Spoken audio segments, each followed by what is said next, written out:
नमस्कार।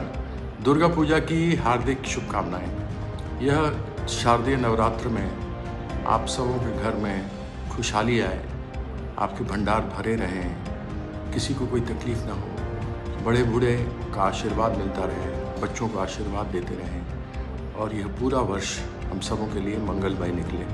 तो मैं अपनी ओर से आप सबों को बहुत बहुत मंगल कामना देता हूँ इस नवरात्र की। साथ ही एक चीज़ याद रखिएगा कि नवरात्र के समय में दुर्घटनाएं बहुत होती हैं, एक्सीडेंट्स। तो जब गाड़ी चलाएं, मोटरसाइकिल चलाएं तो ध्यान से चलाएं। जब सड़क को क्रॉस करें, पंडाल देख करके आएँ और सड़क क्रॉस कर रहे हों या पंडाल देखने जा रहे हों तो ऐसे में ध्यान बरतिए, क्योंकि बहुत घातक हो सकता है ये एक्सीडेंट, ये दुर्घटना।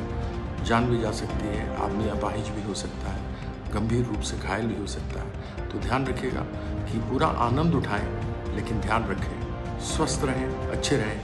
माँ का आशीर्वाद हम सबों को बना रहे। बहुत बहुत शुभकामनाएं। नमस्कार। বর্তমানে নবাবহাট সংলগ্ন গোদা তালপুকুরে স্বেচ্ছাসেবী সংস্থা আমার পাঠশালার উদ্যোগে স্বামী বিবেকানন্দ এবং পণ্ডিত ঈশ্বরচন্দ্র বিদ্যাসাগরের প্রতিকৃতিতে মাল্যদান ও পুষ্পার্ঘ্য নিবেদন ও শ্রদ্ধা জ্ঞাপনের মধ্য দিয়ে পালিত হলো আমার পাঠশালার পঞ্চম প্রতিষ্ঠা বার্ষিকী পালনের পাশাপাশি শারদীয়া দুর্গোৎসবকে সামনে রেখে বস্ত্র বিতরণ কর্মসূচি। এছাড়াও এদিন আমার পাঠশালার শারদীয়া পত্রিকা স্রোতস্বিনীর শুভ উদ্বোধন এবং পুষ্টির দিশা কর্মসূচি অনুষ্ঠিত হয়। পত্রিকাটি শুভ উদ্বোধন করেন বিশিষ্ট ইতিহাসবিদ ডক্টর সর্বজিৎ যশ। এই অনুষ্ঠানে বিশিষ্ট অতিথিবর্গের উপস্থিতিতে প্রায় 50 জন সুবিধাবঞ্চিত পিছিয়ে পড়া শিশুদের মধ্যে আমার পাঠশালার উদ্যোগে নতুন বস্ত্র এবং পাঠশালার সমস্ত শিশু প্রবীণদের হাতে তুলে দেওয়া হয় পুষ্টিকর খাদ্য সামগ্রী। আমার পাঠশালা ও রোটারি ক্লাব অফ বর্ধমানের সাউথে যৌথ উদ্যোগে শুরু হওয়া বয়স্ক সাক্ষরতা কর্মসূচি প্রায় 25 জন প্রবীণ শিক্ষার্থীদের মধ্যে বস্ত্র বিতরণ করা হয় রোটারি ক্লাব অফ বর্ধমান সাউথের উদ্যোগে। আজকে বর্ধমানের তালপুকুর সংলগ্ন নবাবহাট সংলগ্ন তালপুকুর আমার পাঠশালা প্রাঙ্গণে শুভ শারদীয়ার প্রাক্কালে আমার পাঠশালায় শিশু শিক্ষা এবং বয়স্ক সাক্ষরতা কর্মসূচি চলে। এই শিশু শিক্ষা প্রায় 50 জন ছাত্রছাত্রী এবং বয়স্ক সাক্ষরতার প্রায় 25 জন প্রবীণ ব্যক্তিবর্গের মধ্যে প্রাক পূজা উপলক্ষে বস্ত্র বিতরণ কর্মসূচি হলো এবং সেই সঙ্গে আমার পাঠশালার একটা বিশেষ প্রকল্প যেটা পুষ্টির দিশা কর্মসূচি চলে। সেই পুষ্টির দিশা কর্মসূচির মাধ্যমে আমরা তাদের হাতে একটু পুষ্টিকর খাবারও তুলে দিলাম। সেই সঙ্গে আমার পাঠশালা শারদীয়া পত্রিকা স্রোতস্বিনী তারও উদ্বোধন হলো।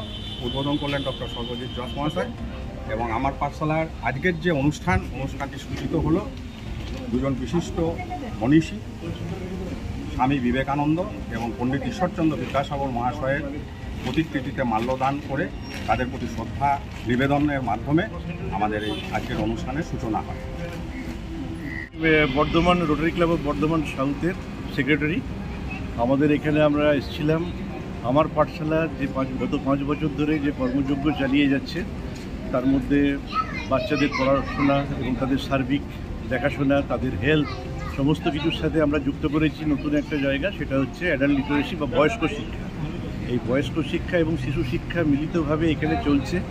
আমরা রোটারি ক্লাব বর্ধমান সাউথ এই আমার পাঠশালার সাথে যুক্ত হতে পেরে খুব আনন্দিত এবং ধন্য। আজকে আমরা আগমনীর যে আগমন হচ্ছে তার জন্যে আমরা সবাই মিলে যাতে আনন্দ উপভোগ করে নিতে পারি সেই জন্যে বাচ্চাদের এবং অ্যাডাল্ট লিটারেসিতে যারা আসেন সেই বয়স্ক মায়েদের এবং আরেকজন পুরুষও রয়েছেন যাদেরকে আমরা পোশাক পরিচ্ছদ দিতে পেরেছি এবং আমার পাঠশালা থেকে বাচ্চাদের দেয়া হয়েছে। এই সমস্ত সবাই যে এটা পেলো এবং সবাই একসাথে আনন্দ উপভোগ করবে পুজো সবার জন্যেই সেটা বোঝাতে আমার পাঠশালা এবং রোটারি ক্লাব সাউথের যৌথ উদ্যোগে আজকের এই অনুষ্ঠানের আয়োজন করা।